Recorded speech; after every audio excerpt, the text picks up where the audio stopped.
It's Hey, Thursday, 8 o'clock, so it must be time for the comic wrap you know it. Let's wrap it up, baby. with your buddy, Shelby Comics and Gorilla Todd. Having fun, keeping it light, keeping it breezy. real up in the hizzle. Crack me up, Shelby. Oh, I love it. We got LaCrucis hanging out. I saw LaCrucis in the Bruce is chat always early. hanging out. Always first one here. Appreciate it. Oh man, how are you doing, my friend? I'm doing well, man. It's been a crazy week. It has been a crazy week. Full of lost packages, new collections. New collections. You know, and just general craziness. You know, we're gonna get to the new collections and stuff, and of course, when we get to the on the road, I went to a Comic-Con right past weekend, and I've been on a couple of shows since then, so probably a lot of people have seen what I picked up already. But I have purposely avoided those shows. Oh, have you? So that you can get a true reaction, fresh reaction from me. I have no idea what you have gotten. I steered clear for that reason.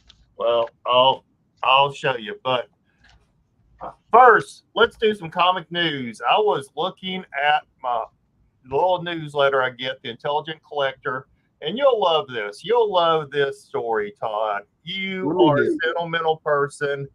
You like to, look like you're all tough and everything. Oh, teddy bear.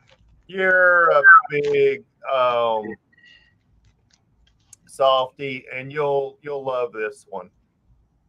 So, coming up, this is a story of a father and son in the late 50s over on the south side of Chicago, calling himself Southside Bobby. This is a Southside Bobby collection. It's a sports card collection, but this kid and his father would just take baseball cards to baseball games and get them signed.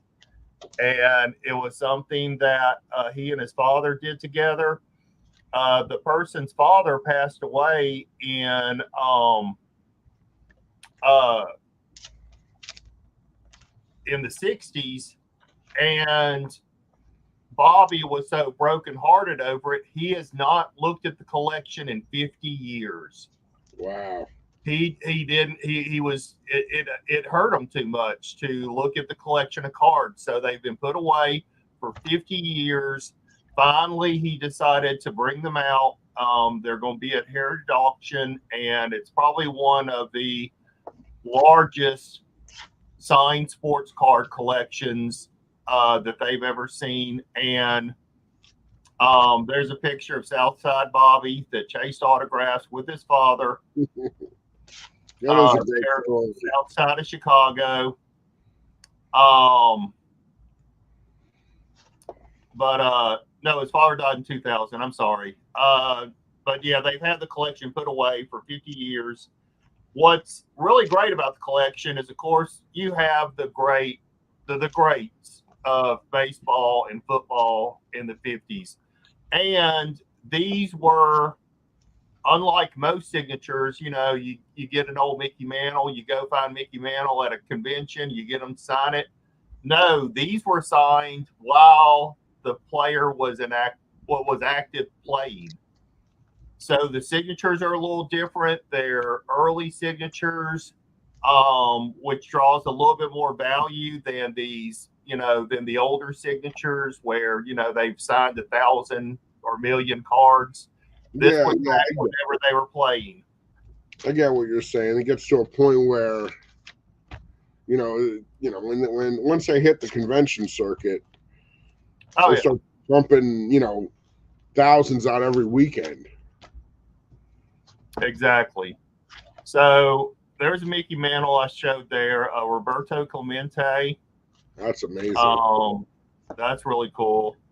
Ted Williams, another Mickey Mantle. Both of them personalized to Bobby. That's great. And what's great is they probably could just go to their local, whatever their local park was, I don't know which park they went to in Chicago. If it's Well, that, I'm about to share that. So of what he did. One of the most interesting ones is these football cards, Chicago Bears, that was signed by Willie Gilmore. He wasn't in football very long. He died in a car accident at age 29. So his signature is very rare, and he has two cards signed by him. But he was inducted into the College Hall of Fame in 1999, and his career was cut short. But this is going to be considered pedigree collection. It's going to be called the Bobby Collection. But what he would do is, and a couple of things, like they're all signed with ballpoint pen, because Sharpies wasn't around back then. So, plus, it was done in the natural habitat, as they say. But what he would do is he would not only go to,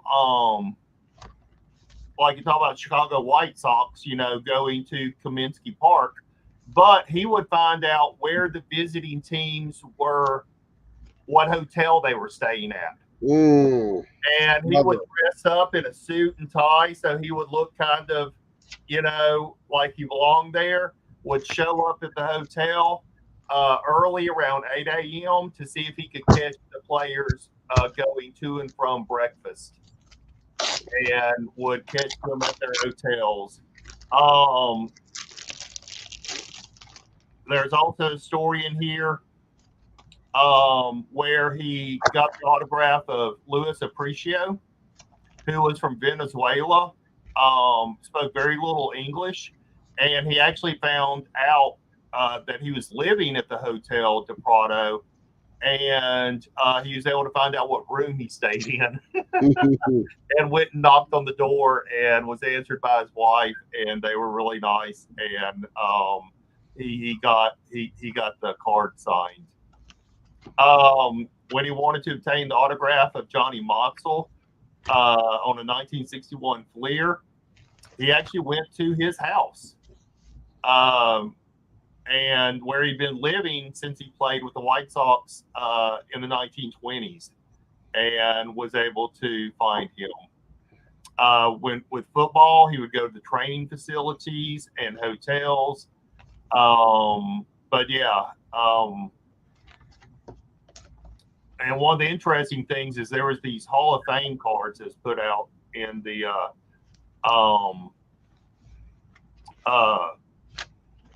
40s, 50s, and 60s, and a lot of those are signed. That's so cool. I thought it was just like really, Cooper. That looks like the kind of their Cooperstown. Like Cooperstown, yeah. So I thought it was a really cool 1956, 1953 Art View Hall of Fame postcard, and this was signed by Dizzy Dean to Bobby. Nice. So I thought that was just a really cool little story, father and son, father kind of passing on his love for baseball to his son. And that's a great story about collecting that transcends collecting. Yeah. It's about how it can bring a father and son together, and just it's a beautiful aspect of the hobby, of the hobby of collecting anything. I agree. All right, another story. Roger Hill, well-known original art collector, died last December. But his collection is coming up for auction, and it includes all these pre-war EC horror books. Is that those are the ads? I think I saw that somewhere. Yeah, there's been a lot of talk because they're coming up for auction this month. Oh, okay. So among the collection is this Lee Elias Black Cat Mystery, which is probably one of my favorite. Oh, that's an iconic cover. That's iconic. I love it. White heat, radium, and his face and hands melting away. This has got to be one of my favorite covers of all time. And it's something to actually look at these, in the black and white. We were used to seeing them in the vivid color and stuff, but I think it's more horrific in the black and white. You just see what masters of, you see how masterful they are with the ink and the contrast. Yeah. And how the darks and the lights guide your eye through the cover, through the letters to the image. And it's really just, I find it amazing. It is. Even the way he did the lettering with the squiggles, and it's just really great. And I'll tell you, I had the chance to see a lot of, at a museum once, I saw a lot of Kirby artwork, like original pieces. Nothing does that work justice. Like even seeing it on a screen like I am. Oh yeah, yeah. You can't hold, like when you see these pieces live and in the person, originals, yeah. The original work, it's something else. I mean, because these get shrunk down, they get color, they get bad printing, they're on bad paper. So much goes into hurting the artwork. But the excuse me, the auction is going to be June 20th through 23rd at Heritage Comics and Comic Art Signature Auction. They say it's such a vast assemblage. They're going to be offering various pieces of material all the way through 2025. Wow. So beginning with the comic book and pulp this summer.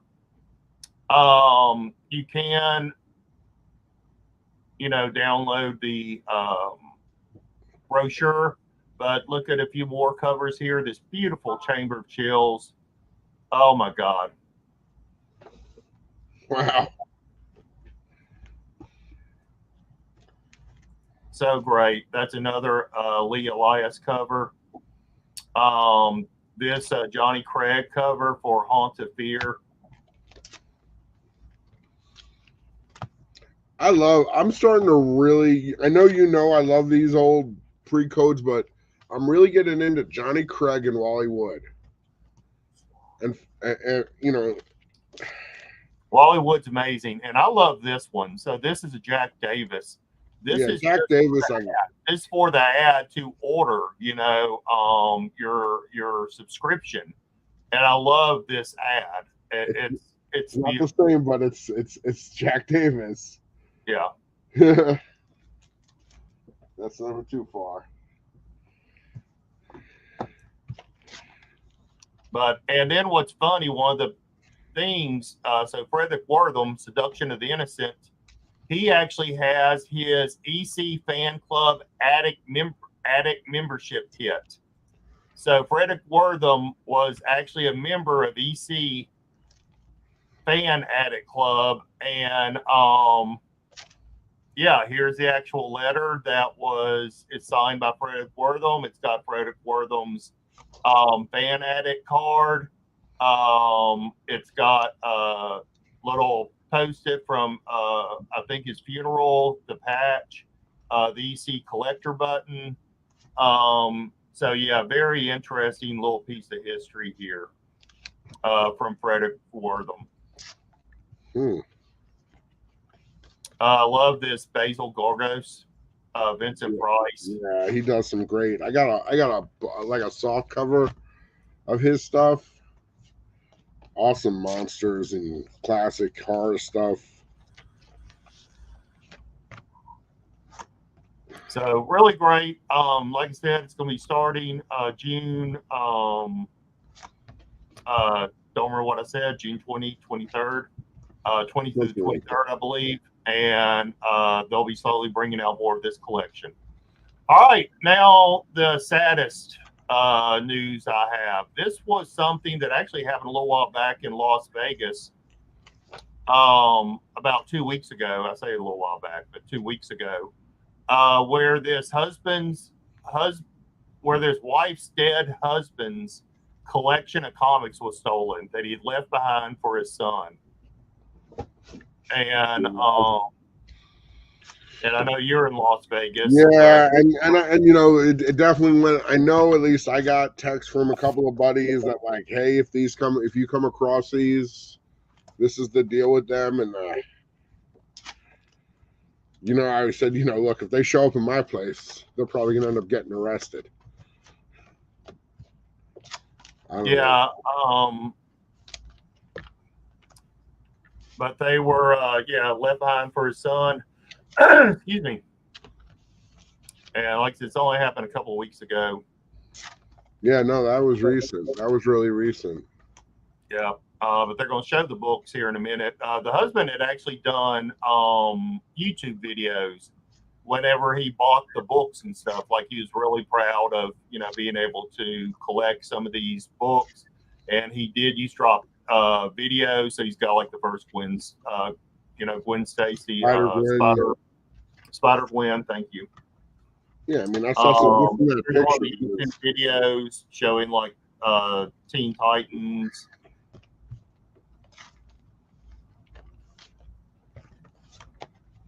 But here we go. So here's a lot of the main parts. First of the Punisher, first Deadpool, Nova one, first Morbius, first Kingpin, first Blade, first Black Panther, first Green Goblin. I mean, awesome books.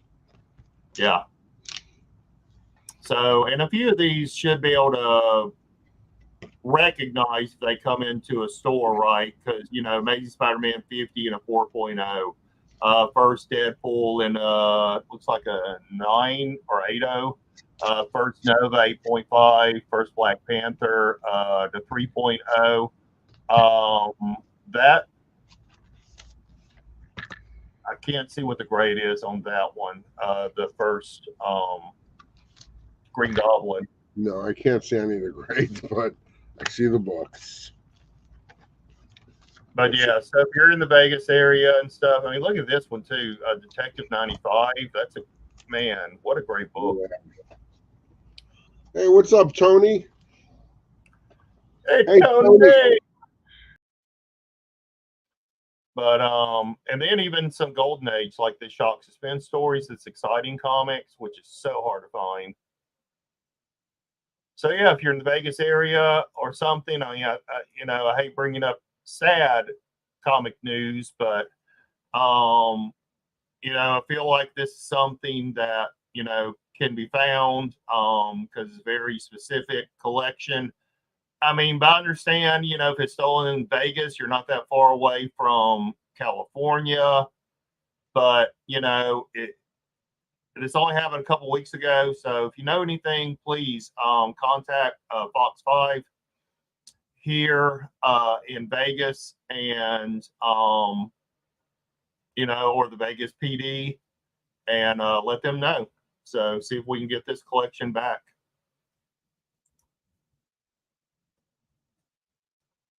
All right. What happened? I don't know. I hit something and it closed down my window. Yeah, Tony.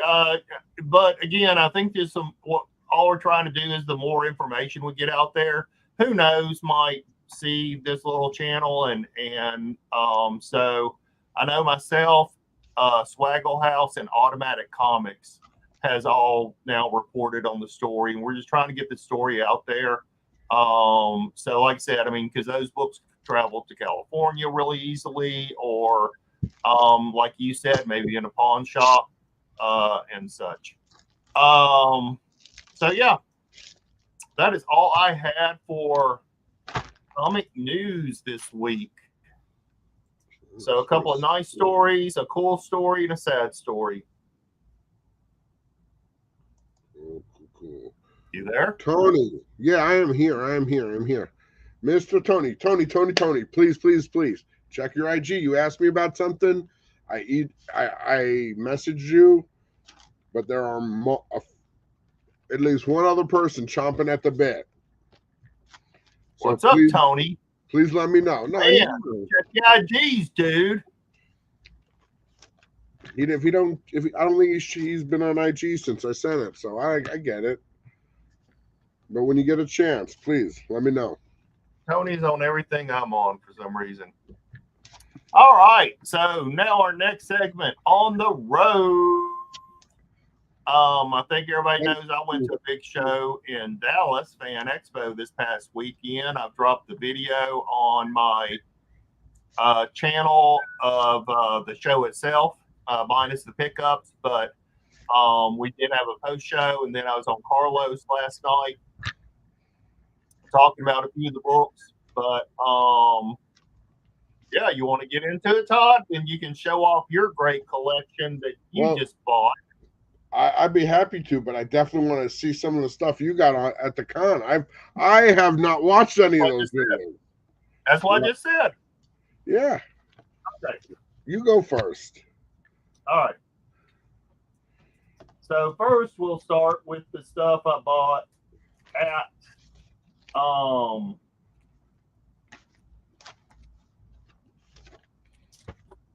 some of the comic shops. So we did hit 3 comic shops while we were there. Titan Comics, excuse me, Duncanville Comics, and then a new place, Keith's Comics, which was a cool old school shop, concrete floors. It was really cool, Todd. Like, he didn't have back issues. What he did was he had these shelves in the back of the store, and he just stuck back issues up on shelves, and you could start flipping through them and stuff. And and he had them at such cheap prices. He's like, "Yeah, I wanna rotate this stuff fast." So all the prices were cheap.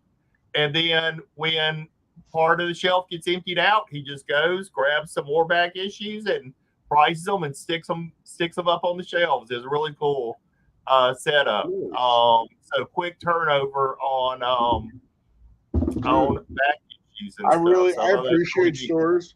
I appreciate stores that take that kind of initiative to move their stock. I went to one shop in California. I forget what it was called. If I get there again with my buddies, I'll have to do a little video. But basically the deal was he had this inventory of boxes that had been in stock for, I guess, a certain amount of time. That was all 50% off. Right. The newer stuff, the other selection of boxes, they were sticker price. Maybe there was a lesser discount. I don't remember. But the idea of the stuff that's been in stock longer being more heavily discounted, it makes sense to me. Because I agree with you. This business is all about turning over books. You can't, if you just sit with the same books, you're not making money. If you get books, sell books, get more books, sell books, get more books, repeat, repeat, rinse, and so on and so forth, it works. I agree with you. I agree with you 100%, my friend. So this is what I bought at Keith's, actually. So pulled these out. This cool. Oh, very cool. Yeah, this is the Pizza Hut. This 1970s Pizza Hut. Yeah, it's got that little banner on top. Promo. So there's a Wonder Woman, Batman, and Superman. I now have the Wonder Woman and the Superman, and Southern Comic Geek has the Batman. So I'm looking for the Batman of these, and kind of complete my little promotional comic set of the Pizza Hut collector's editions from the 1970s. And then foreign comics, I picked this up. This is really cool. This is a Mexican Batman, which I really loved. I love little bat symbols around and stuff. But yeah. Batty comic. They want you to know it's a Batman. They don't want any mistake. Yeah. So it was really cool. Picked these couple of books up. The only other thing I picked up there was the new Doctor Doom. I had missed that when it came out, and so he did have a copy of the one shot for like $25, and then he had the one in 50 for like $30. So I picked both of those up. At Titan Comics, I was looking mainly for Golden Age stuff. He didn't have anything, but I did dig through the boxes. You know, I love me some Dale and Gold Key. So I picked up this really cool Dale comic. So Donald and Mickey in Disneyland, Vacation in Disneyland. I love them on the rocket ship and stuff. The Lost World, if you remember that movie. So I love these photo covers. Lost World. I don't know if I remember that actually. That might be before my time. Probably before your time. And then this, I just loved it. Tinkerbell painting a butterfly. Tinkerbell. Never can go wrong, Tinkerbell. So I thought those were cool. Just a little something. They weren't in bad shape. All of these are, you know, pretty good shape. I mean, you know, 5.60.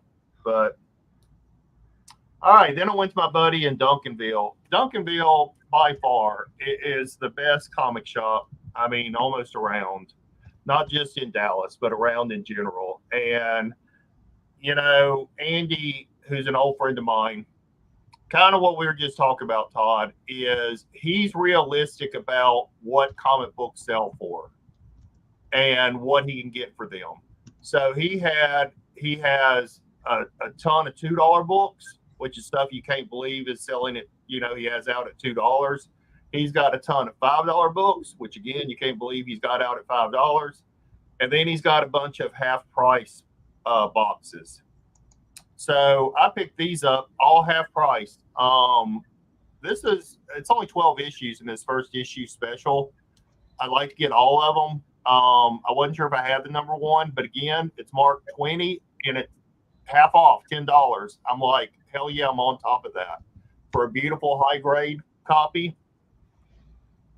I'm still trying to get all these Atlas books. I'm not sure if I have this one either, but again, high grade copy, $20. It was half price, $10. You can't miss it. You can't. Yeah, I like those, the Atlas books. They're cool. I mean,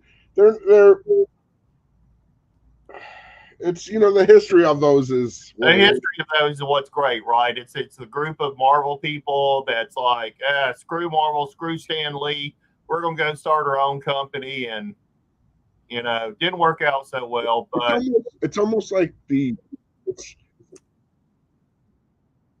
prototype. What is almost like the what? Say it again. I said the prototype to Image. You're 100% right. And I call myself trying to complete this set, which is Marvel Classic Comics. I wasn't sure if I had this book or not. I mean, but again, it was $10. It's in high grade, you know, probably an 8.5, and it's $5, right? So I picked it up. I might get kicked out again. All right, I'll keep an eye out. I love the Archie superheroes.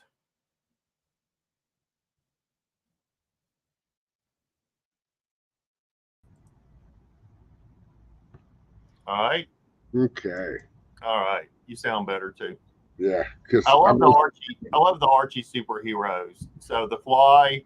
I'm not sure if I have these issues or not, but I mean, not a lot of people know about the Archie superheroes of the 60s, you know, them trying to compete with Marvel and stuff. So, really great. I remember when DC tried to didn't they do something with those in like the 80s? Yeah, when they sold them, yeah, they tried. This was just a pretty neat book. It's probably about a 60. It's got several spine ticks, but they had it marked down because the centerfold is attached at the bottom staple. You know, that don't bother me. I can fix that. So I picked up this Hawkman number 5, which is really cool. What'd you pick up that one for? 35, and then it was half price. Half off, so $17.50. That you can't beat that. Hell no, you can't beat that. Under dude. $20. That's for a beautiful yellow cover. Come on. Beautiful yellow cover. Beautiful. I just love this cover. It's got a subscription crease, but other than that, it's great. Gene Autry and Champion. So just cool thing. And then you'll know about these. This has an interesting history. So if you collected comics in the 70s, you saw these ads in your comic books, but they also put out these catalogs. So Sure. is the superhero catalogs.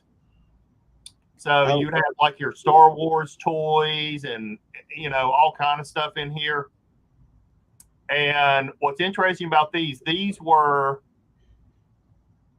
all drawn by the students at the Kubert School during the 70s. So the company that put these out, made a deal with Kubert School, and so the kids could get the practice plus get some of their artwork published.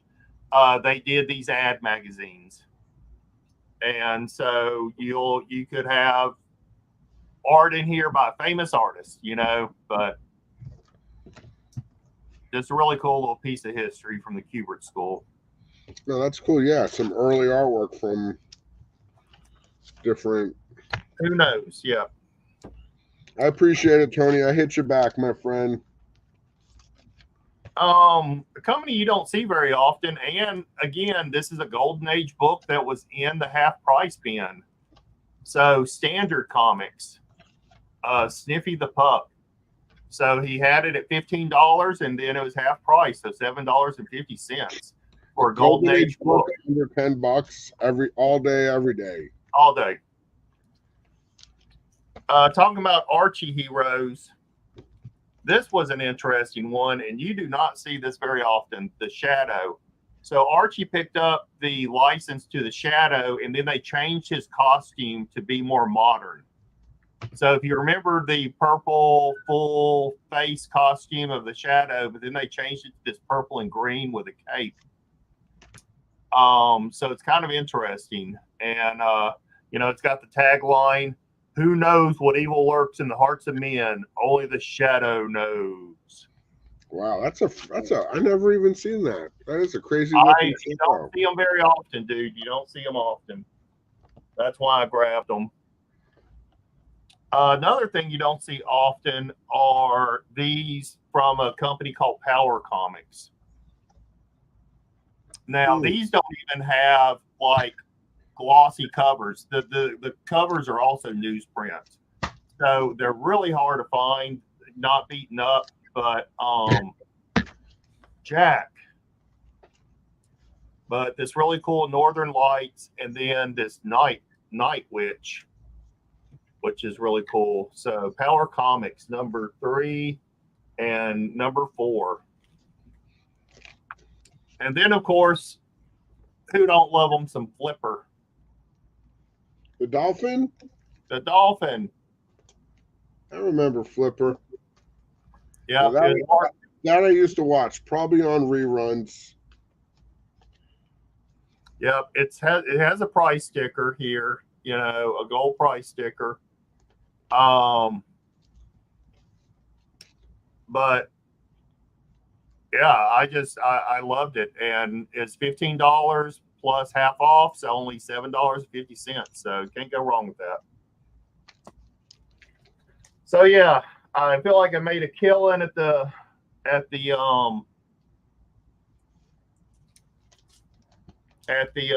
shops. So moving on really quick to what I got at the show. This is a book I've been looking for a while. I love this cover. So first Iron Fist. Oh, that's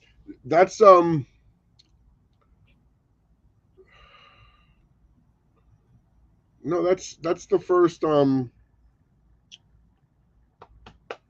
am I thinking? Oh, you're thinking of White. Is that the first? Yeah.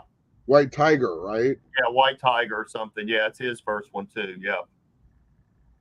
And that's first Iron Fist and Deadly Hands. No, I think he was in Marvel Premiere first, then this, then he got his comic book. Because Okay. it says, at last, Iron Fist, the living weapon, exploding in its own action series. But no, that was his first. I'm saying his first In Deadly Hands of Kung Fu, the magazine. The first Oh, issue yeah, of yeah, the yeah, magazine he was yeah, in. yeah, Yeah, yeah, Marvel Premiere 15 is his first appearance overall. yeah. But I love the painted artwork and Yeah, stuff. that's a beautiful cover. Yeah, I've always wanted this cover.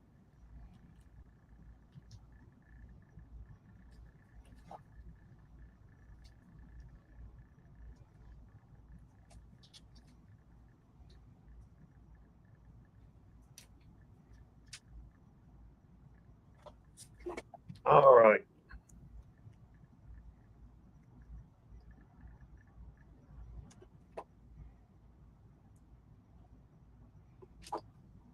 This is a cool book too. Rocky and his Fiendish Friends. Boris It's and hard to the find because this is one of those thick thick. 25-cent Dales that have the cardboard cover. So you rarely find it where it's just not torn completely up. So I was really happy to find this, but it's got Rocky, Bullwinkle, Boris and Natasha, Dudley Do Right, Peabody and Sherman, all on the cover. So yeah, just really cool pickup. Still working on this peanut set. So I found another peanuts to add to the collection. That was in high grade. Digging through a person's box, man, I found this Iron Fist 30-cent price variant. Very cool. All right. And then I love me some Captain Marvel. So I did find a Wiz Comics. A little sun faded, but overall not a bad copy. So thank you, Tony. Yes, Navarro's the other Mexican company, but Tigre Blanco is the more difficult Mexican comics to find. Yep. So I picked up this Wiz Comics. And then this is my very first one to get of this is Master Comics. I don't have many Captain Marvel Jr. in my collection, so I was really happy to get this Master Comics. You awake, Todd? Yeah, I'm sorry. That is an awesome book. I'm making deals. Sorry. I should be involved in the YouTube show. Shame on me. That's an awesome master comic with Captain Marvel Jr. Cool. I like it. It's got they're riding a horse. That's pretty dope. Yeah. He's racing them. Yeah. All right. So here's one of the interesting ones, and I think we'll quiz you here. Okay, let's see this one. So this is Target Comics. Sure. One, Target Comics is hard to find. Jack, seriously. Second, this is 1944 or 45. So it's a World War II victory cover. But that stamp there, bonnets. What does it say? Bonnets. Bonnets, like a hat? No, it is from Dayton, Ohio. Bonnets is the oldest bookstore in America. It's still open today. It is still open. It opened in the 1930s, and it's still open today. And when you find a comic book with a bonnet stamp, it's kind of like getting a Mark Jeweler with a star stamp. It's very coveted, especially to find Golden Age books with a bonnet stamp is kind of an important thing. So I was super happy. It's almost like it's like a little piece of history. It is. So, this was sold at Bonnet Comics secondhand in Dayton, Ohio. Somehow made its way down here to Texas, and then I purchased it at a show in Dallas. This comic is 80 years old, and the journey it's taken to be right here is just great, and I love little history like that.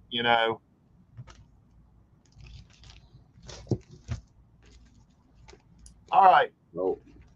Then I picked up some pre-code horror books. It's really rough Hand of Fate, but I've always wanted to get a Hand of Fate comic. This is from Ace Publishing. Is she like running away from him? No, yeah. Then there is Spectre hands coming up and grabbing her in the throat. Oh, I see. I didn't see what I thought. I don't know if that was a scarf or something. That's cool. No, I warn you, there are no shortcuts in life. Now you must pay for your folly.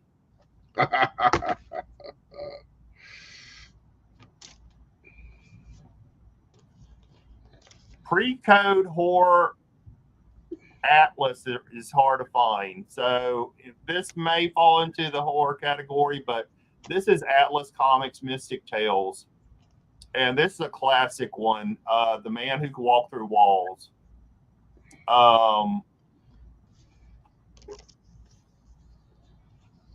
Really cool book.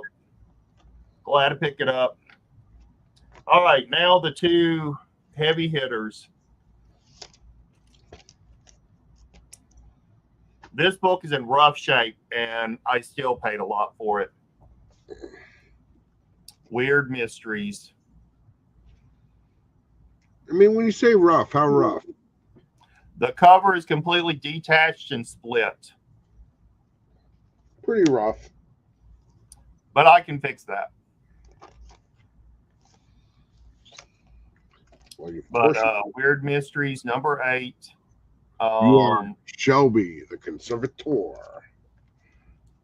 So, Jack, you are just... What is wrong with you? Are you that needy, huh? Have you not had attention for that long? But yeah, it's not one of the more famous pre-code horror covers, but it is a difficult, any of these are difficult to find in any grade. So, and then the biggest one of the lot. This is also Ace Comics, Web of Mystery. So got these ghouls on the cover, and holding this guy has a hangman's noose around his neck. You were too eager to hang the innocents, Baldus. Now we have returned with your favorite noose for you.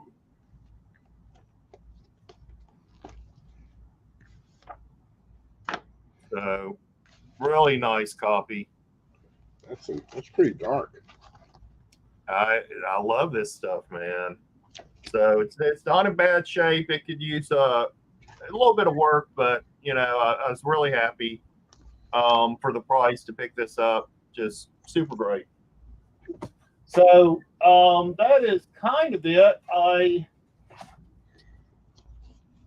I'll show a few signed things real quick. So one is my signed and numbered Dark Knight. So I got Klaus Janson to sign it right underneath Frank Miller's name. Nice. And Klaus Janson was super, super nice guy. Really happy to meet him. So you're a Stephen Platt fan, aren't you? I like his stuff. Yeah, sure.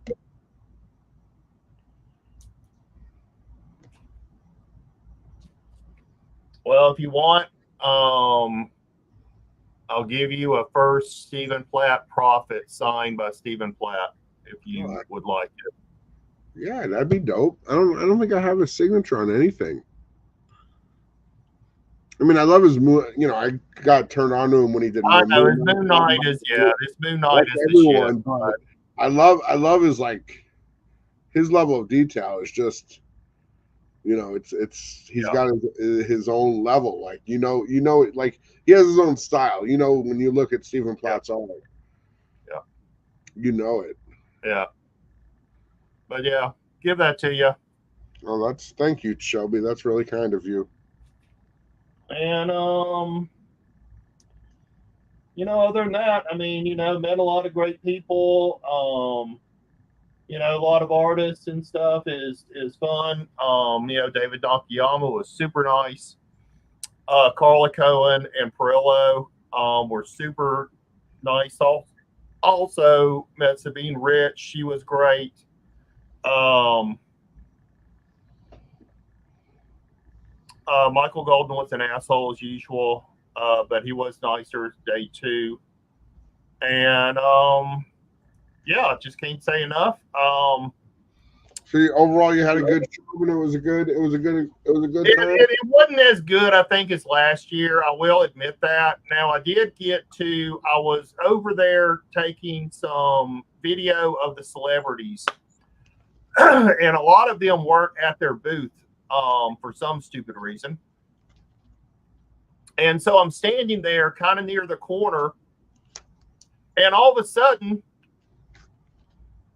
Jonathan Franks, Captain William Riker, just comes walking straight out of the crowd, sits down at his booth, and I'm just kind of shocked, like, what the hell? Here comes William Riker walking straight out. Did you go? Did you go? How does he do it?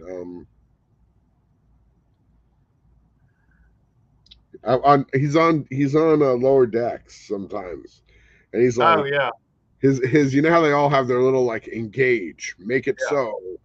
His is like something in 5, 6, 7, 8. He does it like a yeah, show. yeah, yeah, yeah, yeah, yeah, yeah, yeah. So anyway, it surprised me because he just comes shooting out of the crowd and just sat there at his booth, and I kind of jumped for a minute, and he looked at me and he laughed, and he's like, "Did I scare you?" And it's like, "Yeah, you just kind of surprised me." And he's like, "I'm sorry about that," and I was like, "Hey, it's great to meet you," and stuff. He's like, "Yeah, good to see you."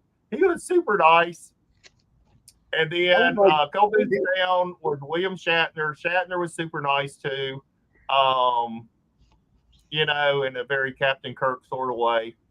Yeah, well, that's on lower decks. That's the other joke. They're like, you're kirking too much. It's like become a phrase. Don't kirk so much. A lot of stars are nice, but you feel like they're being nice because you're a fan. He was nice.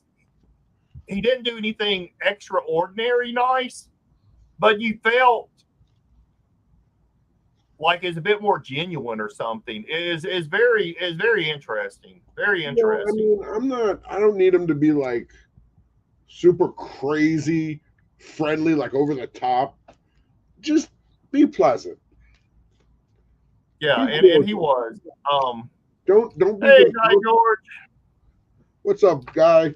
Don't Um, don't talk down to the fans. Don't talk down to like somebody who's excited to meet you and happy to meet you and all that. yeah, Alan Tudyk was really great. Adam Savage got mad at me. And then kind of the only one that I half interacted with was Gina Davis, and she was super nice, super lovely, super gracious. That's nice. So That one that's movie really nice. you did, The Long Kiss Goodnight, is one of my favorite movies. I always liked the movie. Yeah. So anyway, that is it for On the Road with me. So Todd, Guy George asked, "Hi fellas, where did you go?" I went to Dallas Fan Expo. Please, Guy George, if you haven't already, sub me up over here on my channel, Shelby's Comics. And I've dropped a couple of videos of my trip there, and you can see, or check out the rewind. You can see the stuff I just purchased while I was there. So please give me a sub up. I think everybody else that's in my room are sub to you, I would think. But yeah, Guy George, you're not sub to me. Please give me a sub up. I appreciate it. All right, so that was on the road. Todd, one of our favorite things, of course, is getting to live your life vicariously through this show of you being able to buy some collections. Oh yeah, And I got a doozy this week. you got Um, a doozy this week, and you got a great story that goes along with it. yeah, And like it's a lot of books. This was a turn really the nice show one. over to you, my friend. I'm Okay, giving you the big.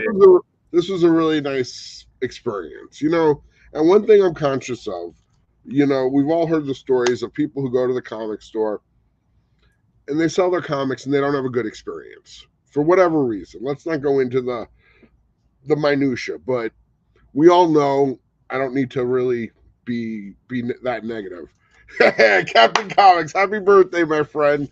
Not really my birthday disclaimer, but it's a Captain Comics and Gorilla Todd thing. I like to think. So whenever people come in to the shop to sell me their books, I take it seriously in that, like, they may not have the best books. They might not have books that I really want or need, but they're still their books, and I still want to communicate respect, whether I want the books or not. So it just so happens, I had bought a pile of I bought two separate purchases yesterday. One was a single box of mostly dollar readers, and there was a stack of Crow books. And I didn't really have the time to like really look at them. I just saw some Crow books, and I'm like, and it was a stack of modern, like low grade books, like reader books. So I was like, I can do like $25 on the box. There wasn't much there. Okay. Then right after that, I have another couple comes to the shop. They call me. They're having a little trouble finding it. We get them here. I go outside to meet them, and they're carrying two roller suitcases. I said, okay, I have a feeling this is going to be interesting. We get them in. We start talking a little Anytime bit. you see older Asian people with a little dog and two suitcases, you know it's going to be interesting. Yeah, they had a little Chihuahua, and then the dog was so cute. They had just got it. And the dog's name was Twinkie. I asked if it was named after the dessert or Battlestar Galactica, but they weren't sure. Or Buck Rogers, rather. Was that Buck Rogers or Battlestar? I'm confused, but Which one? Twinkie, the little robot Twinkie. That's Battlestar Galactica. Yeah, that's what I thought. Okay, I doubted myself. No, so I started looking at the books, and like, it's a really nice. It's a reader's Bronze Age, a little silver collection. You see the kind of stuff. I'll show more books, and there's some bigger books. And there's a couple books I'm probably going to keep and put in my collection. Um, but it was just, I started looking at the books, and I knew about 4 or 5 books in I wanted the collection because I could just tell. I could see the patina, so to speak. Um, and the people and the couple was like, we started talking, and they were like, we want you to get the books. We see how much you love them. We see how much you love comics. And I said, yeah, these are great books. And I just started, saying, oh, that's Farford and the Gray Mouser, and that's a beautiful Kaluta cover on the Shadow, and I saw all these little details. And I had one of my fellows that shops with me, one of my customers here, and they got into it, and they were checking out all the old books. So it was a really positive experience where we negotiated, we agreed on a price. It was easy. It was very a very good experience overall. They thanked me. That I really was appreciated them coming by. Um, and it really, like, it made me feel good because I feel like we had that really good kind of exchange. And I know it's hard. He's probably had these books for decades, read them, loved them, and like part of my excitement is, I have tons of books and I have a big PC, but like as I do shows and I sell books, I'm able to get a lot of these books, and they might not be the highest grade copies, but I can get them to people, and then they can put them in their collections, and they can get them for a good price.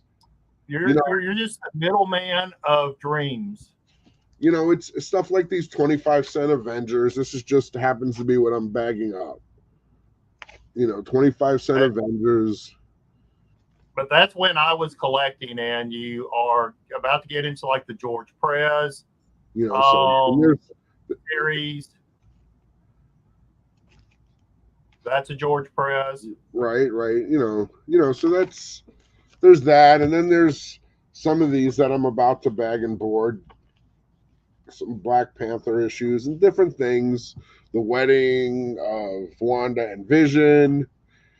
What a cool can cover this one is. Giant size Avengers. Got the Rama Tut and all that. Yeah. I mean, tons of Conans. I mean, well, let me check something. I'll show you them, but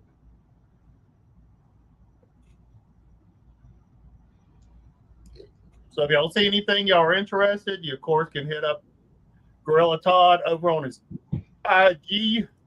these two are spoken for. Somebody grabbed these up. I posted them. They didn't last long.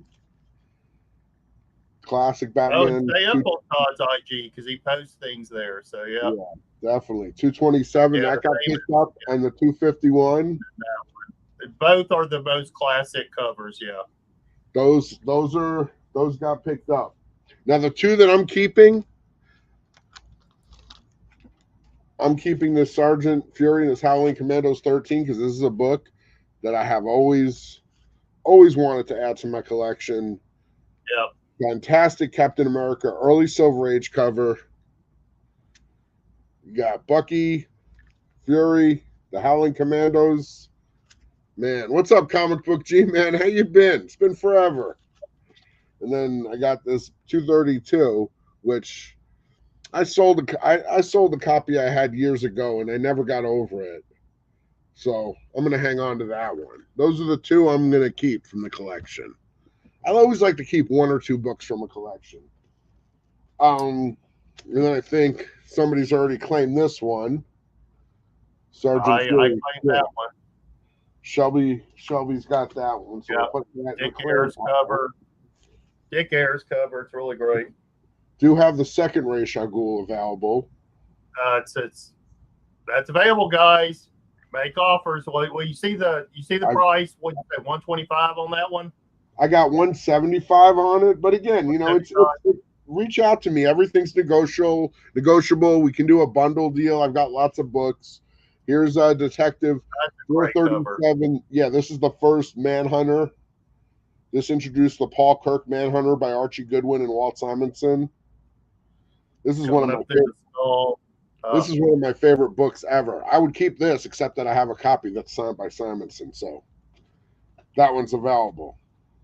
Howard the Duck #1, cool book. I probably have a couple of these, but yeah, a Master of Kung Fu 17, technically his first issue because it was Marvel Special Edition 15 and 16, and then it continued here. And this is a lower grade copy. I have a higher grade copy, but it's nice to give somebody the option. And then this was a nice one to find. Marvel Premiere 15. It's got a crease right there. I got it marked too. See that color breaking crease right down the corner? Yeah, nothing that a black marker won't fix. Yeah, right. But again, it's prices for the books in the high grades are going. They're up and up and up. Yeah, so. yeah. I mean, it'd be $500-$600 if it's graded. It'd be over $1,000. So I mean, for a great 6070 copy, I mean, I got 2 copies of Iron Fist #1. I got one marked 100, and then I got one at 75. And honestly, the difference is a little. Yeah, you're jumping around a little bit, so be a little slower so people can see. Your video is a little bit staggered. So okay, so Let it. Yeah, we saw that one. Yeah, 225, perfect. You saw the Howard. You saw the detectives, right? The Batman. I didn't show you this. I have an ASM 63. It's lower grade, but it's complete. But only $40? That's stupid. You know, What deal you can find in Vegas, I try to man? place books, in like the 2 Iron Fists. The one that's 75, you see, it's hard to see. Let me see if I can. There's a little, like, Yeah, I see the bend. Yeah, a little bend that's probably completely pressable, but I'm not going to press it. I'm just going to mark it 25 bucks less. You can press it. And then a nicer copy that's $100 where he's beating up Shellhead. and what's funny is, with the first issues, normally who's your guest star to help bump up that? Spider-Man. Yeah.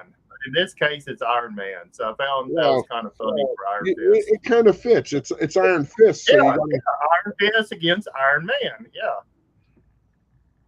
I mean, and I got like some other cool stuff. I mean, there's piles of comics, and I got a long box of comics, and I mean, they're pretty cool. They came, a lot of the books. Here's some cool ones. Like, check this out.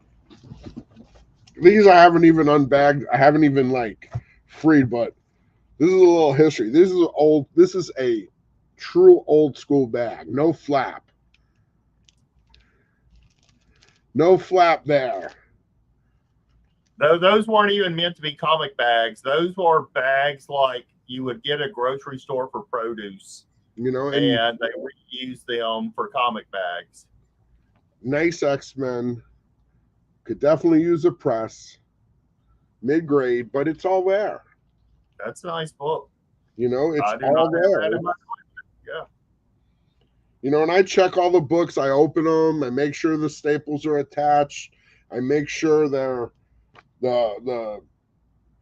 Marvel value stamps are there on the ones that they're supposed to be there on. So, I mean, here's another nice X-Men book. Now, this one's got... Is that number 95? Yeah, this is 95. It's got a little water stain thing at the bottom.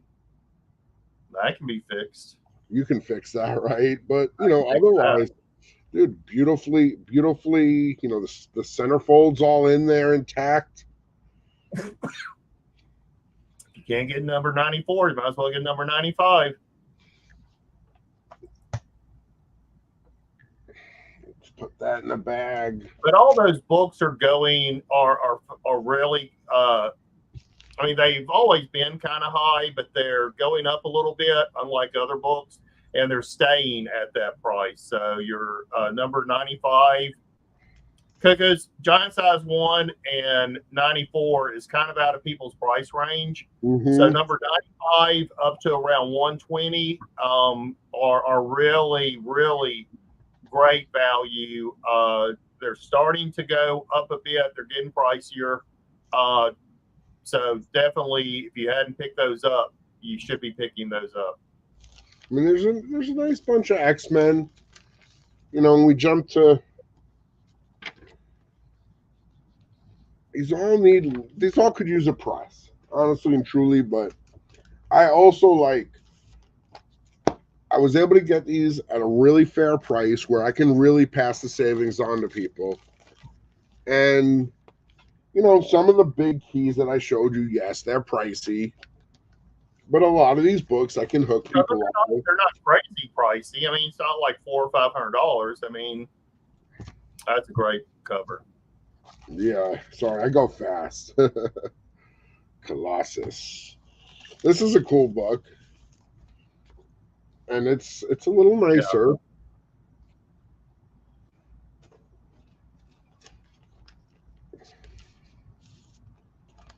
But a lot of these books, like you said, these are the prices on these books are just they're climbing and climbing and climbing, and yeah, this is one of the few range of books that now isn't that the first? Is that the first one where it says uncanny on it or something? No, it says it on 125, 125. Okay. 122, 120. I don't know Oh, the does it? issue I offhand. don't know the number either. But yeah, I agree. Those books are one, some of the few that aren't dropping in prices. So Let's see what else I can pull out of the box.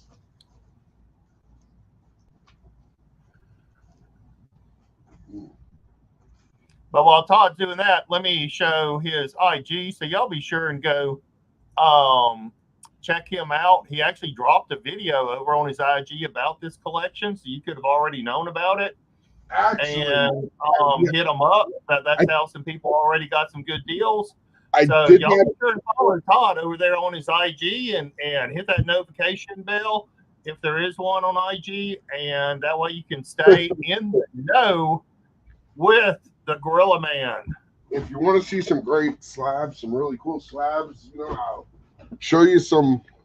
Look, We love hard plastic around here, Todd. I definitely got, nice, raw, affordable. Now, this is a book that's right up your alley, Shelby. Look at that. Perfect candidate. This could use the Shelby treatment. Everything needs a little Shelby love, if you ask me, but Sure, I can't disagree. But I mean, a nice run of Swampies. But I mean, look, I got the raw Iron Fists, number ones. You want the 9.6? Look at that. I got that too. But we jumped to 650. We take a jump, and that's just the way it goes. So. But you would take a higher jump if it is a 9.8. That'd be over $1,000 book. Yeah. So if y'all can't, I mean, there are experienced investors out there, and they tell you if you can't afford the 9.8, get the 9.6 because that is also going to go up in value. It's going to be more affordable. It's going to appreciate, accordingly. Of course. I love this cover. One of my favorite. I think when you get into these Bronze Age books, if you get over like a 9, it's a sharp book. Used to, Overstreet only goes to 9.2 because, they say after 9.2, there is not a big difference in condition between 9.2 and a 9.8. And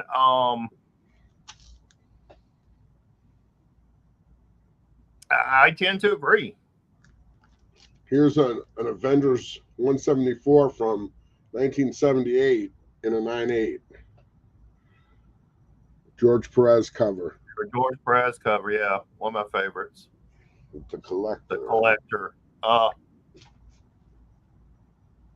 Here's a beautiful. Yeah, I'm trying to think who the artist is, and it escapes me for some stupid reason. G-Man on that. In which one?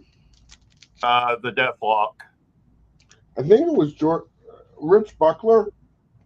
Rich Buckler, thank you, Rich Buckler. Yes, it is. Yep. George Perez was in the last 2 pages. That's his first work. It says. Yeah. But yeah, Rich Buckler and Klaus Schwab cover. Yeah.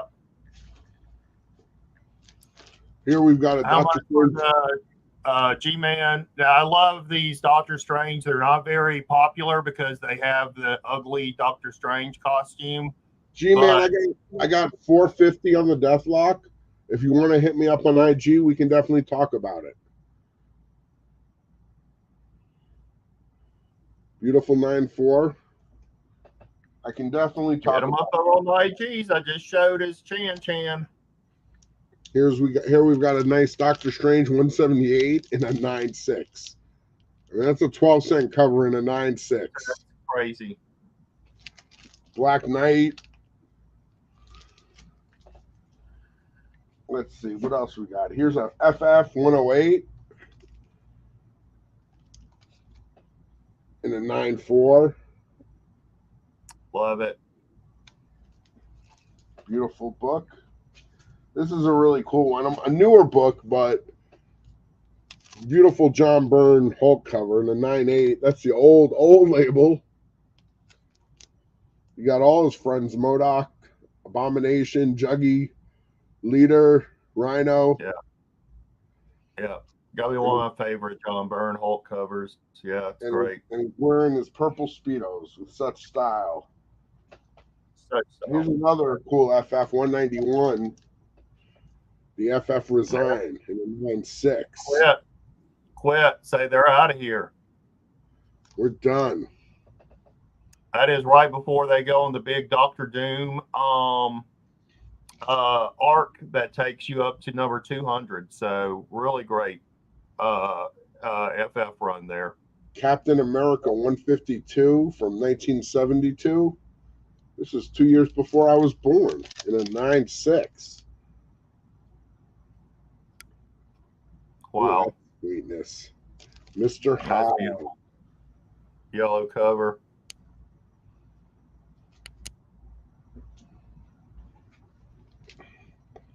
I love this one. Thor 221. Thor.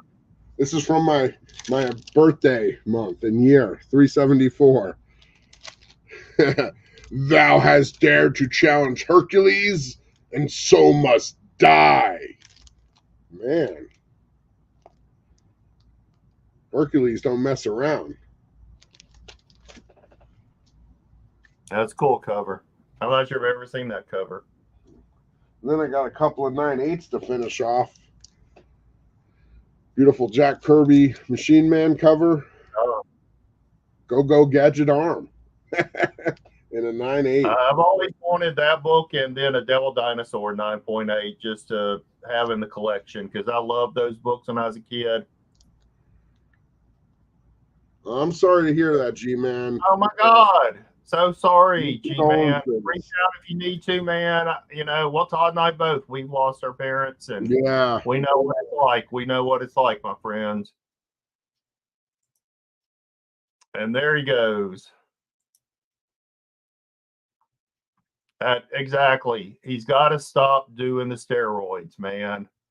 You know, because it makes your pee-pee small, I hear. When you do too many of the roids. So I don't know about y'all, but Todd's video been jumpy for me and everything. Now he kicked a hamster that's running that internet connection for him there in Vegas. You know,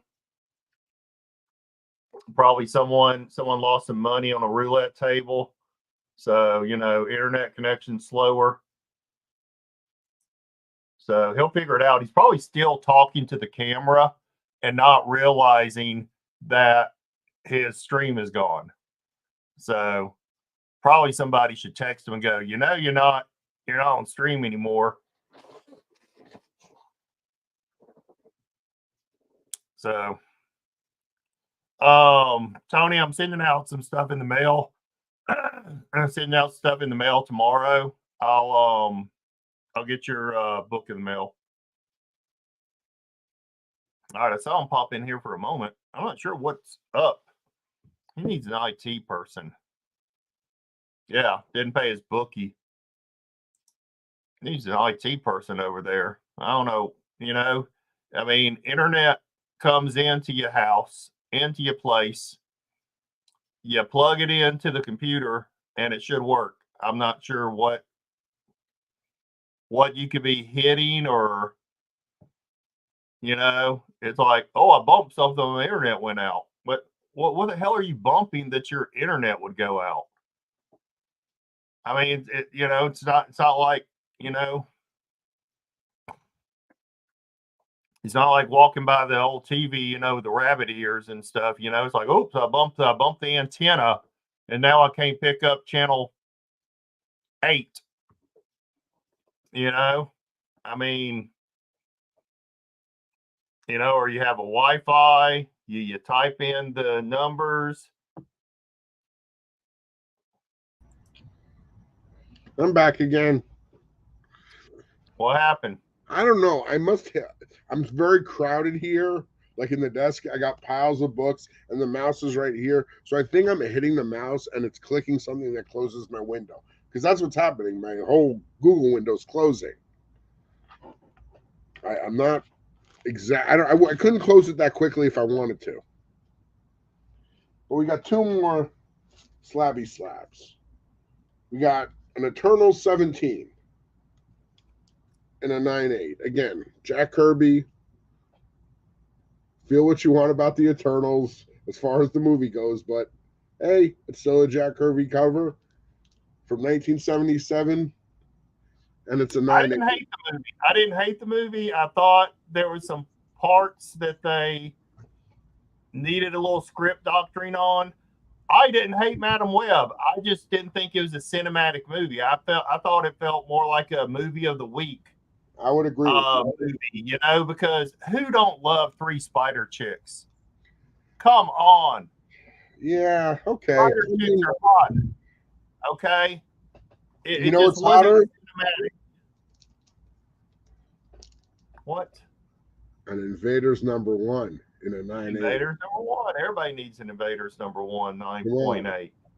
Cap, Namor, and Human Torch beating up the Nazis. Beautiful. Beating up the Nazis.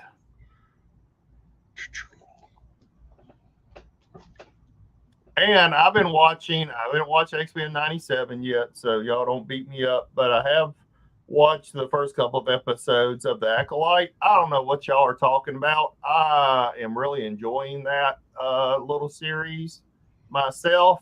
I think it's freaking cool. You know, I think some people just taking all this stuff way too seriously. Well, I think we know that, let's be honest. On a certain level, negativity gets views. I'll just say it. It gets views. It's just the world we live in. Doesn't matter what you're talking about.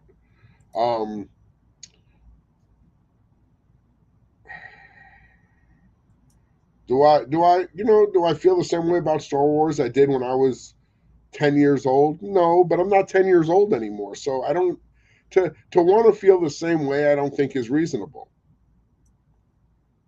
You know? If I want to feel like I did when I was 10 years old, I'll read the comic I read when I was 10 years old. That's my, that's how I get back.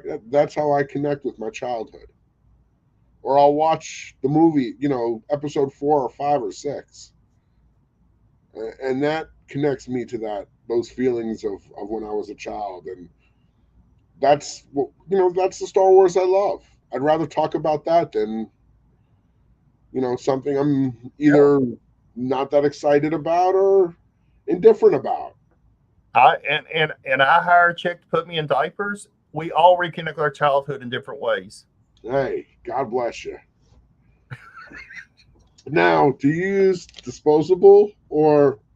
Don't even start. I'm joking. I put them on myself. I can't afford a chick. Do you use like the old person? I use the Trump diapers. I use the same ones Trump does. Are they expensive? You want the best though. Well, it's gonna touch down there. Yeah, you don't want chafing. Don't want chafing for sure. Looks like you got some great Swamp Things, man. Those are the ones people looking nice for. Rights, got a real nice Rights and Run. Stuff. That's a great cover. Swampy fighting a dinosaur.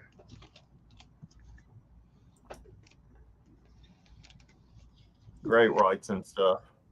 Oh man! So what's the next after the rights? Is this right? I think it's right. No, I think. Look at the signature there. Oh, is that Nestor Rowe? Let me open it up. Well, I'll look at the next one. It's got the same signature. I don't know. I'd have to look it up. Nestor Redondo. The Redondo. These later ones are Nestor Redondo, but I do have. I will get to the Rights and ones.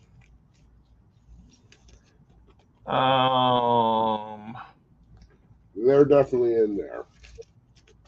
But if you want, the Swampy Run, gotta have these too.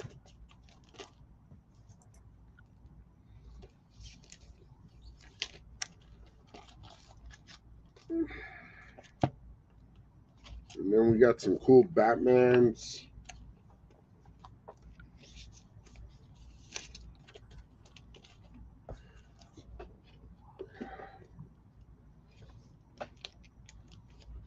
Yeah, I don't know how long. I was trying to see if I could see how long Wrightson was on it. That's a Okay, so Wrightson drew the first 10 issues, while Nestor Redondo drew the further 13 issues. The last being drawn by Fred Correlio. So Wrightson the first 10, then Redondo for 13, and then number 24, which was the last issue, was done by Carrillo. That's a great Neil Adams cover. Oh my God, it is. The Reaper. Look at that.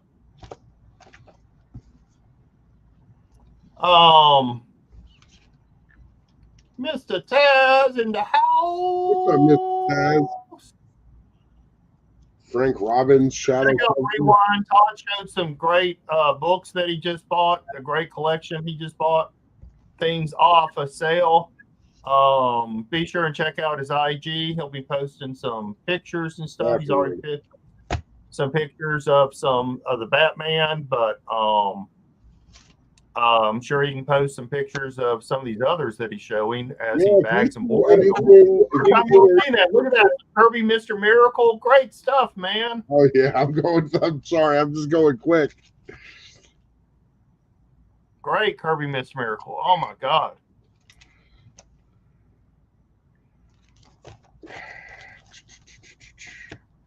Yep. Got the idea because he went to dinner with Stranenko, and Stranenko talked about his days as an escape artist. And then Kirby came up with the idea for Mr. Miracle. So, all right. So when is your next? Oh, that's a cool one. When is your next on the road, Mr. Todd? I will be at a show, and I'm pretty excited about this show.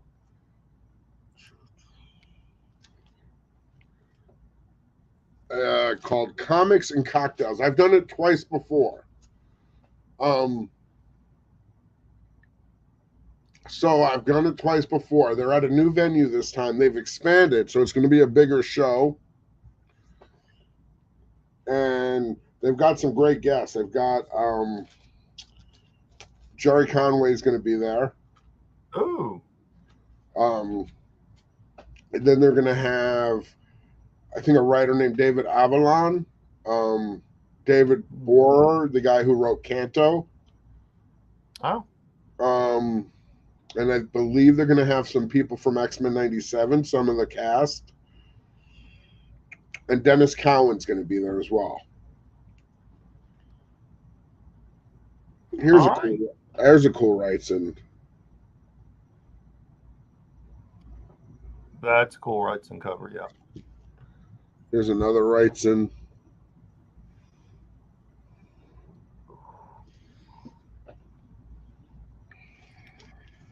All right, so for me, I am not going anywhere until October, which would be fine because I need to save some money. But I plan on going to OathCon this year, which is Oklahoma. Real nice old school convention. So really can't wait to do that. It's a lot of fun, and I get to see a lot of my friends in California that I see a couple times a year when I'm doing shows. This is obviously one of the best Wrightson covers with Batman. Where he drew his cape so long. One thing in the city. And it's cool because of one of my friends, there are a couple that cosplay. I think it's her birthday, so That's pretty awesome. And I've actually got my first signing at my shop set up for July for next month. At the end of the month, we'll have a professional cosplayer named Joni Brosses. She's got covers coming out for the new Vampirella book. So we'll have issues 1 and 2. Love that cover. We'll have issues 1 and 2 available to get signed.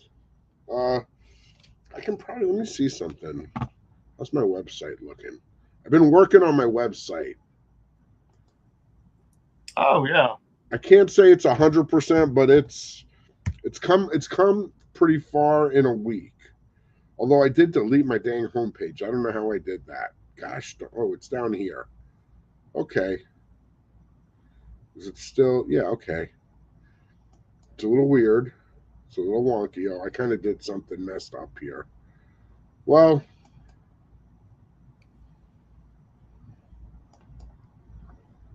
yeah. So let me show. Let me do a couple of presents real quick. Let me show. All right, yeah. Gorilla Todd's got a website, gorillatoddcomics.com. Got some featured products there. It is a work in progress, but yeah. he's in there. Somehow the header got moved to the bottom, but I'm not a website person, but I like it better. I was going to complain about your header. It needs to be a lot smaller. yeah, that's what he told me. Like he gave me I was given a size, I made it that size, and then it's like, oh, it's too big. I'm like, it's the size you set. Yeah. But I'm learning. It's gonna grow each week, you know. Well, Mr. Taz, I'll do a live stream, and there'll definitely be copies available, that I can order and ship to you. I'll always work with you guys.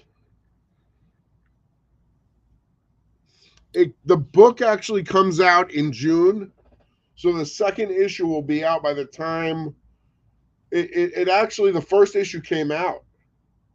The first issue I think was out June 5th. I don't have a copy here, but I have them on order. I just have to get them. They have to come in.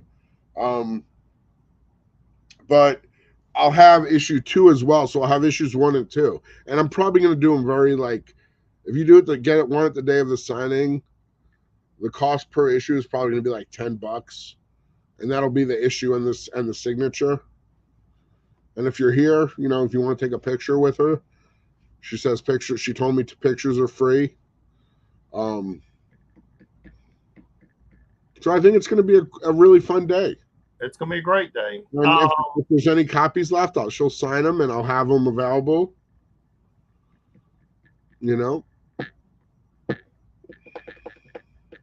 All right. So go check out. Be sure and no, it's not. It's not an exclusive. It's not an exclusive, Tony. It's her photo cover. The chick is going to be there. She'll be signing books. It's her photo cover.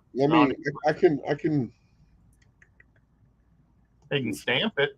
Gorilla Todd. All right, y'all go check out Gorilla Todd's IG. Check out, of course, his website. It's a work in progress.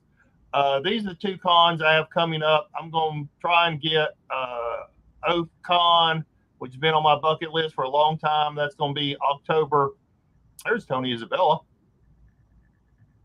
So a bunch of old people at a comic book convention. That's just what that's my will. Where is Oath Con? It's in Oklahoma, Norman, Oklahoma. It says it right there. Gotcha. So it's going to be October 4th, 5th, and 6th. It's really close to JA1 Bob. So be meeting him there, and it's going to be really great. I always go to Cowtown. Looks like their con is coming up at the end of October. I will try to get there for that one. So if you want to see me in Dallas, I will probably be attending that con October 26th and 27th of 2024. And yeah, then I have a special show that I should be doing in November that more announcements will come for that one. So Cool. Well, yeah, so Stephen Butler's gonna be there, Lily Butler, Buddy Saunders, of course, my buddy from my comic shop, Lone Star Comics. Do they go by Lone Star anymore? This is probably like the oldest running con right now, because I think this thing started in 1976, and it looks like these people have been here since 1976. So yeah, it's one of the last few old school cons for comics and original art and things like that. So it's going to be, it's something, like I said, it's been on my bucket list. If you know, that you want to go to OFCon. So that's cool. I added the flyer for the signing in the bottom if you can hit it. It's the one that doesn't look like you or me. Like I shared it, but what? Like look in the. Sorry. No worries. So here's the info. Her name's Joni Brassis. That's the cover for #1 right there. So she'll be at my shop on July 27th from 12 to 5. That's the address and everything. But you guys can always, I'll get that on the website in a more clear way, and it'll be on my IG, and she'll start posting it too. So I'm gonna have to make flyers up. And there's that. So I can also show you the IG. Post it on your IG and all that stuff. All that stuff. And then I can, let me see, is there anybody I forgot? I think I got everybody. Yeah, they got some of the X-Men 97 people at Comics and Cocktails. It's a fun show. Definitely a cool show. I'm excited to go. What's going on there? And then in September 1st is my next old school Comic Con that I put on with my buddy here in Las Vegas at our local library, which is basically, I think it's the only show in Las Vegas that's pure comics. That's our rule. You can only sell comics and very specific comic related material, magazines about comics, supplies about comics. Oh, that very cool. I gotta get a light. It's very dark in this corner. I realize in this spot. I gotta get a light and clip it to the rack right here. Light up my head. If I tilt right, it'll blind everybody. Whoosh! It'll be like the beginning of every anime show where it goes swing, and you get that starburst light effect. All right, so if y'all are not, like I said, I'm going to share one more thing since we're nearing the end of the. Please, if you have not, go and sign up for me over here on YouTube. I just dropped my 18-part conservation of this Marvel family, number 53. That was in 18 parts, but I wanted to kind of give the gory details of the whole process. A couple of people been asking, and let's see.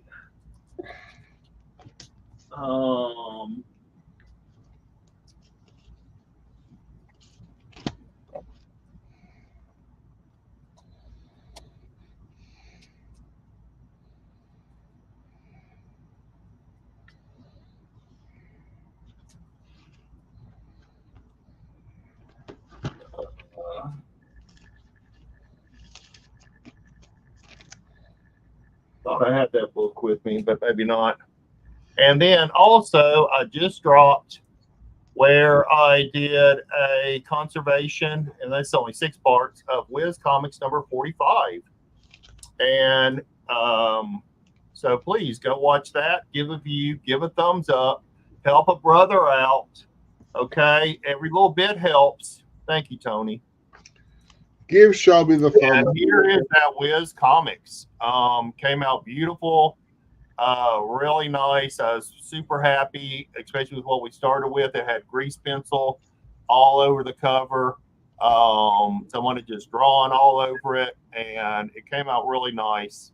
Really happy with this book.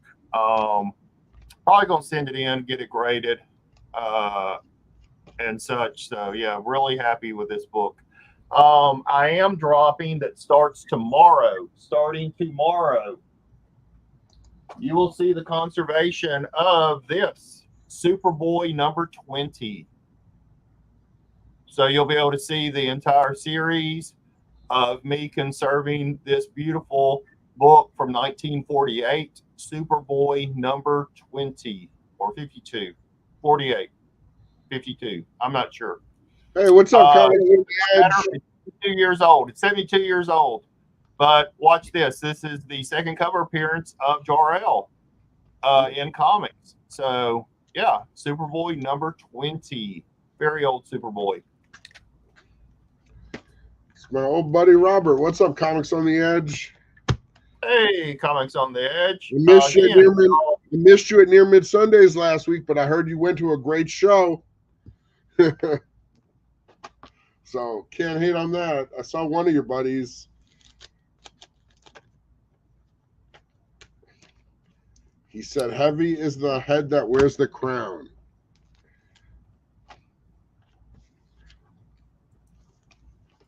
But it's good to see you. And again, if y'all are over here on my channel, type in Gorilla Todd Comics and go sub him up, give him a few likes and things like that.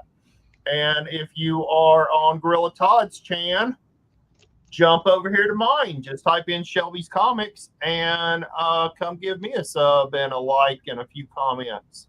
What's better everything is always appreciated. What's better? I love that book. That's probably one of the best. Yeah.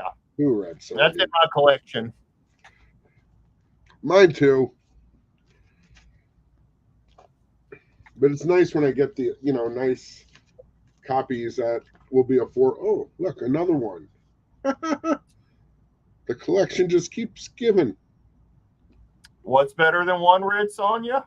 2 Red Sonjas. What's better than 2? 3. 3. I love this cover too. That's a great cover. Oh yeah, that light blue background. I agree with you. That's a killer book. The way I don't know, the colors of her chainmail and yeah, the light blue background is freaking awesome. And I love the way they did the X-Men logo on those reprints, the Marvel Triple Action. Yeah. The X-Men logo is freaking great on that. And they're fresh covers. They're different covers for the stories for those. So, unlike the one that he shows there, the Amazing Adventures, those are the original covers. They're not new ones. But I believe that those are new covers, if I'm not mistaken. That's pretty dope. All right.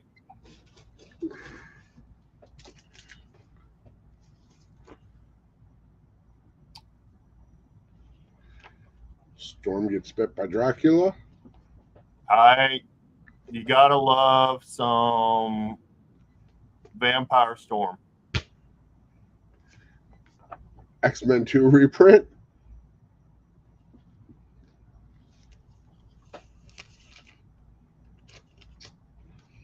Let's see, what do we got? I bought those as a kid. That was my introduction to X-Men, was those reprints, man. Well, yeah, there wasn't comic shops. There wasn't no comic shops go buy back issues. If you never saw the originals, the reprints are new if you see them on the rack. Yeah, to me, those were new, man. You know? I gotta figure something out here. Give me a second. I gotta grab a box. Oh. We didn't have no trade paperbacks. We didn't have no collected editions, no hardbounds, no omnibuses. This was the 70s, guys. You go down to your local Safeway, you buy the reprints off the rack, and you liked it.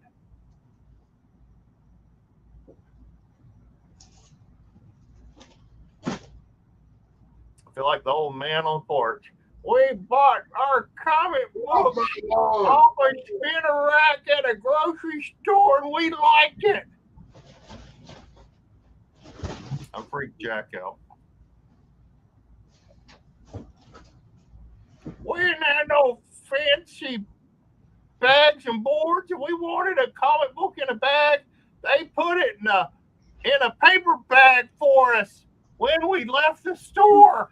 If we wanted a plastic bag, we went over to the food and produce, and we stole the bags off the roll, and put our funny books in that bag. And we didn't have no fancy invisible tape. We used good old masking tape. So you know what I love about our show? This is the true, uncensored, unedited life of two comic book nerds. I agree with you. You're going off. I'm not even batting an eyelash. I'm building a long box.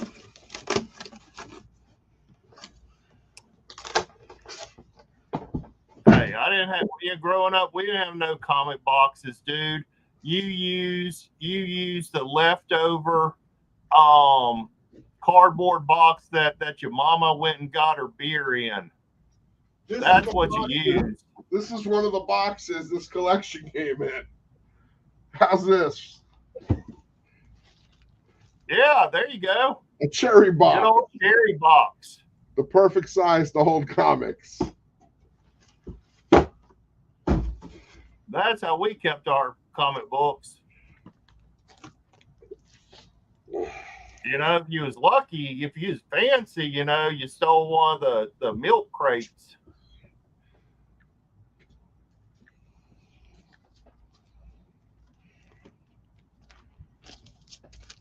Sorry, I'm just getting myself a little organized here.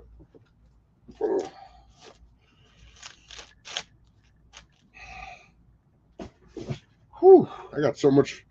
I was almost gonna go to a show this weekend, but with school, it was just too much. Like I said, I need to save up some money again. I really want to hit OFCON, and that's going to take a little bit of a nickel or two, you know, to travel all the way up to Oklahoma and, you know, stay for 4 days and, you know, buy some stuff that I want, you know. And that's one thing too, you know, that's kind of funny, Todd, is, you know, I've been on a couple of shows now post Dallas Fan Expo. And everybody else are showing comic books that they got signed and stuff. You know, I'm like, and everybody's surprised. They're like, wow, you went there to go shopping. And it's like, yeah, what? That's what you're supposed to go to a comic book con for. It's a shop. I mean, you know, to me, like even like the last time I went to Heroes Con, which was before I moved out to Vegas, I got some signatures, but I did some shopping too. You know, I got some stuff I wanted. So I get what you're saying. I think signatures have just become very popular, especially with getting graded slabs. Let me ask your opinion, and anybody in the chat, chime in. If you say the word slabs to anyone who works in a comic book store, do you think they should think of anything but a graded comic book? I wouldn't think so. Like if I called you and I said, hey, I think you guys... I mean, unless you were a comic book store / meat market. You wouldn't go to. Then you could be talking about like a slab of ribs. Well, but you wouldn't go to a slab of glass, would you? Feel like that's a stretch? Unless you're a comic book store / glass company.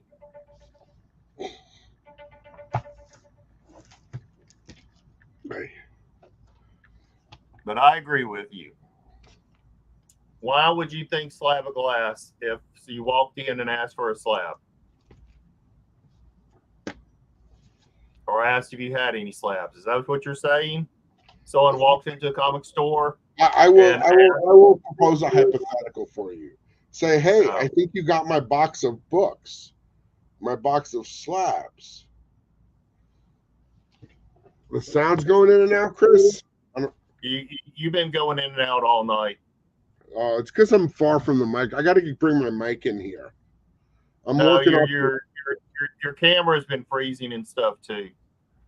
I probably don't have good internet in here because the router's in the other room. So this streaming is probably like stressing it out. Maybe I should do it from my phone. Too late now. Go ahead.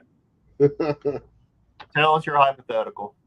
So say I call you up, Shelby, and I say, hey, when you were at my place the other day, I think you grabbed my box of slabs. I collect comics, you collect comics. What am I talking about? I grabbed a box of graded books. That's all I wanted to hear. Got some cool calls. Cole is one of those underappreciated ones, man, but it ran for a long time.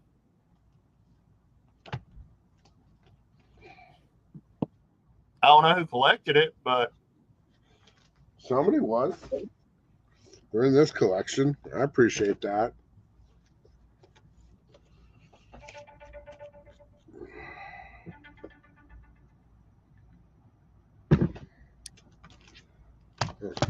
But yeah, so yeah, I go to cons, go shopping, man. You know, I want to look for things that I know.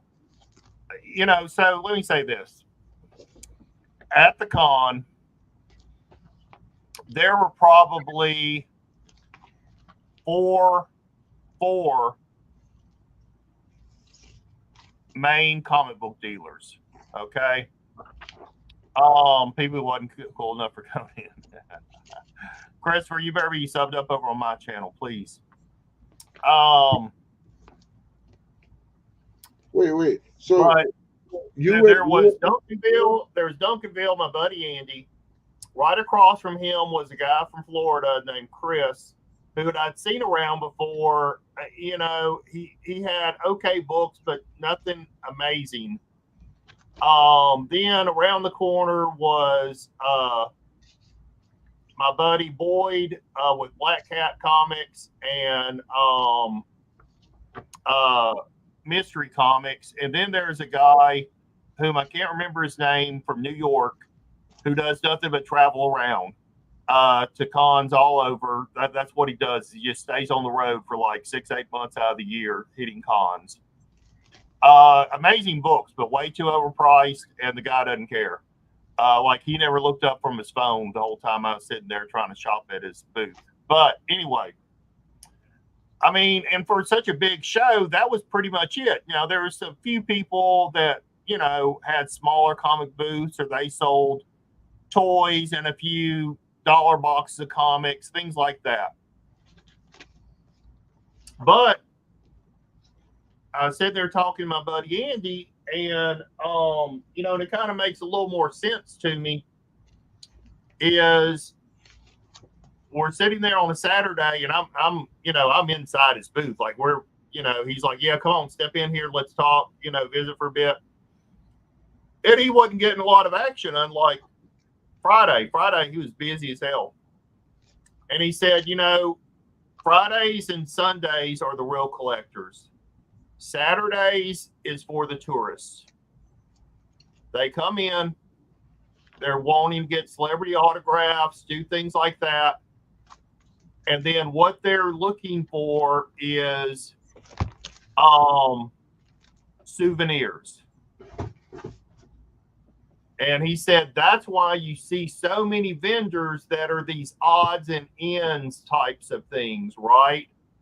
That are filling up the Comic-Con, is because that's what people are buying on a Saturday, right? They're buying souvenirs. They're buying a cool piece of, you know, someone something, you know? And yeah, I guess that was my main problem with the con. You know what I mean? Yeah, and you know that's honestly that And I'm is fine with it. Don't get me wrong, because they have always have a great it's selection of look, comic book creators, you know, in the artist alley and stuff. So, you know, well, and I'll put it like this. Look, I think I don't think there's anything wrong with that type of show. It serves a certain client. right. It serves a certain. But that's what a lot of big shows are becoming. Yeah. But I was getting frustrated. I was feeling frustrated going to shows in Vegas that I'd see the same four dealers that I know, Right. and it's like, why did I have to pay to park and pay to come in here? You know, and just to see somebody I already know who I could buy books from anytime. So I was like, I said to my friend, I'm like, dude, let's do a comic show, a real comic show, just comics. It doesn't have to be huge, you know. It just has to be enough vendors that people have, and there's enough variety that there's a little something for everyone. You know, somebody will have expensive, nice, big, high grade keys. Somebody will have dollar books. Somebody will have, you know, whatever. You know, it just, you know, and we got our next one September 1st. It'll be, shoot, I don't even know how many we've done, but we started in 2022, so we've been doing it for a few years. We do a couple, at least a couple every year. That's what you need to get your bikini girl to come to. You know, we'll have her at the shop and we'll go from there. I'm definitely All right. not. I'm not ruling that out.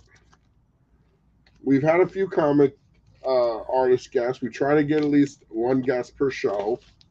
You know, we have a All limited right. amount of we have a limited amount of space. True. True. You know, Yeah, you do so have a library. So, you know, but it lets us keep the costs relatively reasonable for all the tables for the dealers, so they're not paying an arm and a leg. It's a pretty nominal fee, and well, and it's turned yeah, into a go ahead. pretty good little show. Well, and you know, that's why my taste is more like, hey, I really want to go to OFCON, and you know, because it's all collectors, and you know, and Cowtown hasn't gotten too horrible. You know, I mean, they don't have the novelty stuff, thank goodness, like you know, Fan Expo does. You know, they do have a lot of comic dealers. Now you're gonna find mostly modern stuff. You know, and the variant cover dealers and all that, you know, because you do have a lot of those variant cover companies in Texas, right? You have Unknown Comics, which is down in San Do you Antonio. think there's a reason? Um, Do you think that there's a reason there's so Comic many? King, which is in Dallas area. You have Elite Comics, you know, so all those people are here in Texas. You think there's a reason a lot of those guys are in Texas? Are you going to tell me, or No, are I'm you just asking. asking? I'm asking. I'm asking. Oh, I have no idea. No idea. I mean, I wonder. Is it like, is it land less expensive so they can get big places to store a lot of comics? I don't know. Um. Or is, Well, is well, let Texas me just say this. a big place that there's a lot of people? No, well, Unknown a couple of years ago built a new facility right outside of San Antonio, and yes, land was cheap. I think they got a tax break. Comic Kingdom, they're right outside of Dallas and stuff too. But I think a lot of it is you have really good shipping from Texas. I mean, you have, international airport in Houston, you have an international airport in Dallas. We're the only state, I think, with 2 international airports. So shipping is usually pretty good here. And you can get deals and stuff with that. So interesting. I mean, I know Texas is getting to be a popular place in general. we have no state income tax, which is a pretty appealing part of it. Property tax is high, but overall it's a fairly economical place to live. Like, I don't know what you pay for gasoline in Las Vegas, but I only put premium in my car, and it's only like $3.50. You know, I don't know. I buy my gas at Costco. It's probably a little more than that. Could be close to $4 at times for the 87. Yeah, I do the 92 or 93, so I take care of the Cadillac. You drive a Cadillac? I didn't know that. That was my That was my 50th birthday present to myself, or my birthday present to myself for turning 50 or something. It's a 2016, man. That thing's it's paid off. It's paid off. So Oh, this is a thick book. I might have to go golden with this book. DC 100-pager. Yeah, those won't fit in the regular Silver Age bags. Yeah, I get the silver wide. It won't even fit in the silver wide. I don't want to. Oh yeah, you can find if you have some of the silver wides. No, that's a silver wide. It won't fit. I'm gonna have to go with a golden. Oh. It's a really wide. Are these all hundreds? Get the skinny ones. I love them 100-page giants, man. Those are so great when I was a kid. Get 100 pages story. I had some 25 cents or $1. I had some 100-page giant Supermans that were some of the first comics I ever read. Oh yeah.